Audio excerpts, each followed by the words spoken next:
You see, as far as fear is concerned, therefore, I have been saying that if there is any fear, we are here to support. The government is here to support. Government is investing hundreds of crores on their studies.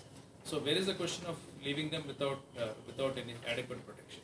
See, as far as this is concerned, we have issued unambiguous communication to UGC to issue clear directions to all the universities across the country, wherever, especially where there are Kashmiri students are there, to ensure that the security of a student shall be utmost priority, and then they must take all steps forward, if requiring to take any help from the state governments or the law enforcing agencies, they must do.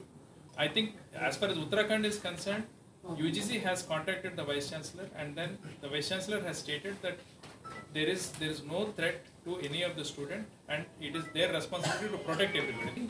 I think we should not really spread any fear psychosis. I want to make it very clear that there should be responsible reporting. I want to state that the government is fully committed to the security of all the students who are studying.